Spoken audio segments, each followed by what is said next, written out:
Assalamualaikum warahmatullahi wabarakatuh. Perkenalkan, nama saya Dewi Ayu Sadia dari S2 Pendidikan Ekonomi Universitas Negeri Malang. Di sini saya akan melakukan presentasi pada hasil analisis dua jurnal internasional dengan judul The Development of Internet-Based Economic Learning Media Using Model Approach. Nah, untuk identitas jurnal, nama jurnal adalah International Journal of Active Learning pada volume 3 nomor 2, halaman 100 sampai 109 tahun penerbit tahun 2018. Nama penulis adalah Andika Puspitasari dan Ananda Setiawan dari Fakultas Keguruan Ilmu Pendidikan Universitas 11 Maret Indonesia. Untuk abstrak jurnal, jumlah paragraf adalah satu paragraf dengan halaman setengah halaman. Uraian abstrak terdiri dari tujuan, metode, sasaran penelitian, dan hasil penelitian. Untuk keyword jurnal adalah media, model approach, dan learning outcome. Pendahuluan jurnal secara singkat. Dalam pendahuluan, penulis menggambarkan realitas pendidikan masa kini yang semakin berkembang, baik metode maupun media yang digunakan dalam pembelajaran. Bentuk perkembangan tersebut salah satunya adalah penggunaan teknologi dalam pembelajaran, khususnya pada pembelajaran berbasis internet. Dalam jurnal tersebut menyebutkan hasil survei di Indonesia bahwa jumlah penggunaan internet di Indonesia tahun 2016 mencapai 132,7 juta pengguna atau sekitar 51,5% dari total penduduk Indonesia. Nah, salah satu media yang dapat digunakan dalam pembelajaran berbasis internet ini adalah media model, yaitu media berbasis cloud yang dapat diakses melalui komputer atau smartphone yang terkoneksi dengan internet. Untuk metode penelitian yang digunakan adalah penelitian dan pengembangan dengan tahapan mengkaji, kemudian mengembangkan, dan melakukan serangkaian pengujian lapangan, dan diakhiri dengan merevisi produk untuk memperbaiki berbagai kekurangan. Dan teknik yang digunakan adalah angket, observasi, wawancara, dan validasi tim ahli. Hasil dan diskusi berdasarkan hasil data validasi dari ahli materi menyatakan seluruh indikator materi dinyatakan sangat layak dengan nilai rata-rata sebesar 93,22%. Hal ini berarti materi sudah layak untuk digunakan dalam proses pembelajaran. Kemudian dari ahli bahasa diperoleh nilai rata-rata 90,55% yang berarti bahwa media yang dikembangkan layak untuk digunakan dalam proses pembelajaran. Validasi lanjut dari ahli media juga memperoleh nilai rata-rata yang tinggi, yaitu 89,72%. Secara umum, dapat disimpulkan bahwa media ini layak digunakan dalam proses pembelajaran. Nah, ini adalah tampilan dari media pembelajaran yang dikembangkan. Selanjutnya, pada bagian kesimpulan, hasil penelitian dan pengembangan media pembelajaran ekonomi berbasis internet dengan menggunakan model layak untuk digunakan dalam proses pembelajaran. Hal itu berdasarkan hasil uji validasi ahli, uji coba terbatas, dan ekstensif yang sudah dilakukan. Kemudian untuk kelebihan dan kekurangan, kelebihan dari segi teknik penulisan pada bagian pendahuluan, teori yang digunakan sudah sesuai dengan masalah yang diteliti. Kemudian identitas jurnal cukup lengkap. Jurnal disusun secara runtut dan lengkap mulai dari abstrak sampai daftar rujukan. Pada penelitian tersebut sudah menggunakan jurnal sebelumnya yang relevan untuk mendukung penelitian. Kemudian pada pembahasan sudah dilengkapi dengan tabel, grafik, maupun gambar aplikasi untuk memperjelas hasil penelitian. Jenis penelitian dan teknik penelitian sudah dijelaskan secara rinci, dan pada bagian kesimpulan sudah menjawab rumusan permasalahan yang telah ditentukan di awal. Kemudian kelebihan dari segi penemuan dalam penelitian. Pengembangan model untuk proses pembelajaran dapat membantu meningkatkan hasil belajar siswa serta meningkatkan percaya diri dalam diri siswa. Hal ini karena materi-materi yang diajarkan bisa diperoleh melalui media model. Kemudian media model yang dikembangkan peneliti di dalamnya memuat bahan yang cukup lengkap. Di antaranya adalah materi pembelajaran berupa buku ekonomi, kemudian video, PPT, obrolan, forum diskusi, kuis, dan survei. Selanjutnya adalah fasilitas forum diskusi. Dalam model ini dapat membantu siswa saling bertukar informasi, baik dengan antar siswa maupun dengan guru tanpa batasan ruang dan waktu. Kemudian siswa dapat mempraktikkan soal dalam kuis secara mandiri. Buku pegangan sudah langsung ditetapkan pada halaman depan media sehingga guru maupun siswa bisa mengunduh sebelum menggunakan media ini.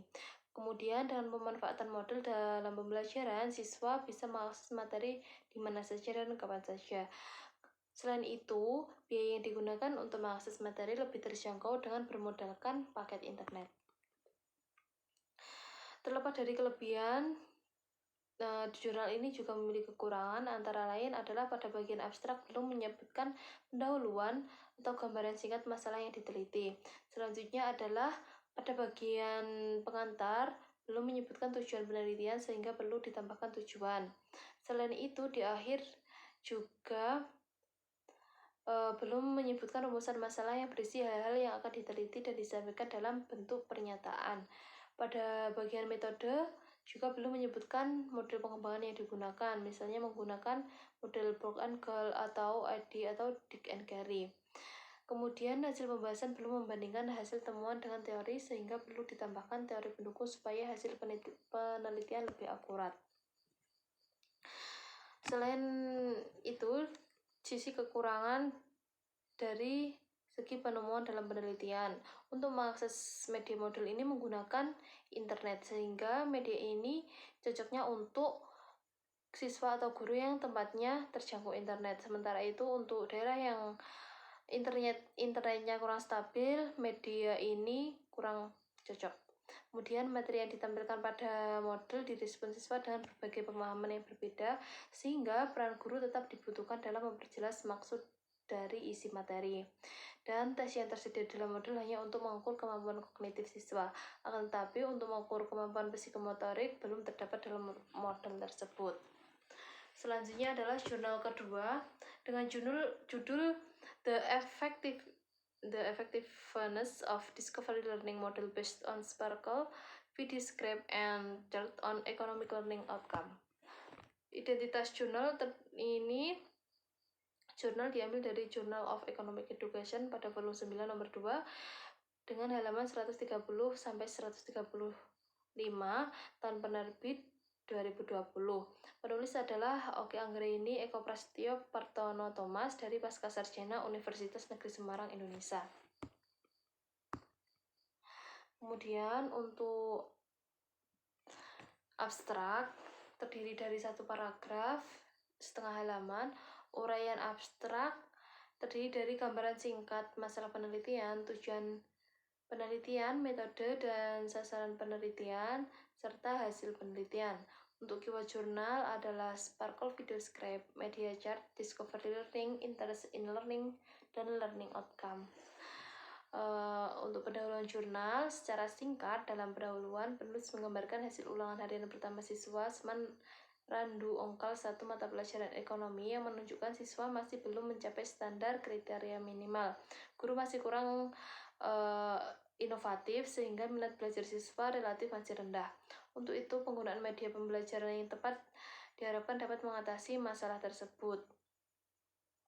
Dalam penelitian ini, peneliti menggunakan metode pembelajaran discovery di kelas kontrol dan penggunaan Sparkle VideoScript di kelas eksperimen dengan pendekatan kuasi eksperimental. Untuk metode penelitian, menggunakan komparatif desain kualitatif dengan pendekatan eksperimen semu. Dalam penelitian ini, kualitatif komparatif merupakan kegiatan membandingkan antara kelompok kontrol dan kelompok eksperimen. Peneliti menggunakan metode pembelajaran discovery di kelas kontrol dan media Sparkle VideoScript di kelas eksperimen. Peneliti menggunakan teknik analisis efektivitas dengan menggunakan UJT dan NGEN. Hasil diskusi dari penelitian ini, pengujian NGEN menunjukkan bahwa nilai rata-rata dari NGEN score untuk kelas eksperimen sebesar 56,30%, termasuk dalam kategori cukup efektif, dengan minimal NGEN score min 20% dan maksimal 86,30%. Sedangkan rata-rata NGEN dari kelas kontrol menggunakan discovery learning yaitu sebesar 35,30%, termasuk dalam kategori tidak efektif. Nah, dengan demikian dapat disimpulkan bahwa peningkatan kemampuan berpikir kritis siswa dengan menggunakan model pembelajaran di discovery learning lebih tinggi daripada kelas konvensional. Untuk kesimpulan, minat belajar tidak signifikan berpengaruh pada hasil belajar siswa di bidang ekonomi. Hal ini menunjukkan bahwa jika minat belajar ekonomi siswa masih rendah, jika minat ekonomi siswa rendah, belum tentu hasil belajar ekonomi juga rendah. Pembelajaran ekonomi menggunakan sparkol dan grafik dapat meningkatkan hasil belajar siswa. Hal ini terlihat dari hasil belajar kelas eksperimen yang lebih tinggi daripada kelas kontrol. Kelebihan dari jurnal, dari segi teknik penulisan, jurnal disusun secara runtut.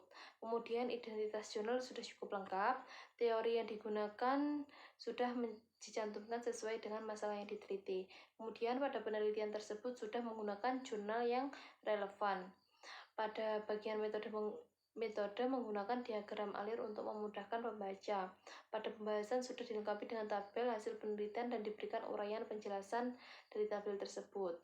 Pada bagian kesimpulan sudah menjawab rumusan permasalahan yang telah disebutkan di awal.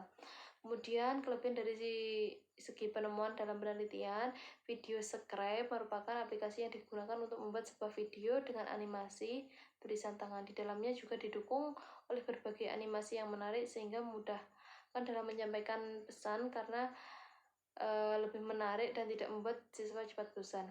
Kemudian media yang digunakan dalam penelitian ini mampu menggabungkan beberapa unsur seperti audio, teks, maupun gambar dalam media secara online.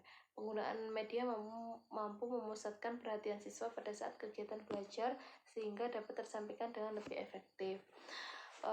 Di balik kelebihan, tetap ada kekurangan dari jurnal ini. Yang pertama adalah pada bagian pendahuluan masih terlalu singkat. Kemudian dalam pendahuluan belum mengemukakan data real jumlah siswa yang belum mencapai standar kriteria minimal karena data ini akan lebih menguatkan pentingnya sebuah penelitian. Kemudian pada poin terakhir belum memuat reason yang digunakan untuk memperkuat posisi penelitian yang sudah muncul sehingga terlihat menjadi lebih penting. Pada bagian metode, penulisan rumus belum mencantumkan sumber dari mana rumus tersebut diperoleh. Kemudian dalam pembahasan belum didukung oleh gambar-gambar yang digunakan dalam penelitian seperti penggunaan dari video scribe maupun grafik. Selanjutnya adalah kekurangan dari penemuan dalam penelitian. Media pembelajaran yang digunakan ini menggunakan internet sehingga harus terkoneksi internet ketika menggunakan. Pemanfaatan media video scribe penayangannya membutuhkan media pendukung yang lain seperti video player dan LCD. Kemudian pengambilan gambar yang kurang tepat dapat menyebabkan timbulnya keraguan penonton dalam menafsirkan gambar yang dilihatnya. Kemudian perbandingan antara jurnal 1 dan jurnal 2. Secara umum, kedua jurnal sudah menjelaskan tujuan dan maksud penelitian secara runtut mulai dari identitas sampai dengan kesimpulan. Akan tetapi terdapat beberapa persamaan dan perbedaan, di antaranya adalah secara keseluruhan pada identitas sudah menyebutkan secara lengkap apa yang harus termuat dalam identitas jurnal. Kemudian kedua jurnal secara umum menjelaskan tentang bagaimana menggunakan media yang tepat untuk membuat pembelajaran semakin menarik. Kemudian pada bagian pendahuluan dari kedua jurnal tersebut sudah menyebutkan alasan dilakukannya penelitian. Dan hasil penelitian pada jurnal pertama dan kedua menunjukkan bahwa media yang digunakan layak dan mampu meningkatkan hasil belajar siswa. Dari segi perbedaan, pada bagian pendahuluan menyebutkan penjelasan tentang media yang dikembangkan, sementara pada jurnal kedua tidak menjelaskan pengertian tentang media yang digunakan untuk penelitian. Perbedaan kedua adalah metode penelitian yang digunakan berbeda, yakni yang pertama menggunakan metode penelitian pengembangan, sementara pada jurnal kedua menggunakan metode komparatif desain kualitatif dengan pendekatan eksperimen semu. Pada bagian pembahasan, pada jurnal pertama menjelaskan data penelitian dengan didukung oleh grafik, tabel, dan gambar, sementara pada jurnal kedua hanya didukung oleh tabel saja tanpa adanya grafik dan gambar. Pada bagian pembahasan, setelah seluruh data dipaparkan pada jurnal pertama tidak terdapat review literatur, sementara jurnal kedua terdapat review literatur. Nah, itu tadi adalah paparan hasil analisis dua jurnal internasional. Semoga bermanfaat. Mohon maaf jika ada kekurangan atau tutur kata yang salah. Saya akhiri. Wassalamualaikum warahmatullahi wabarakatuh.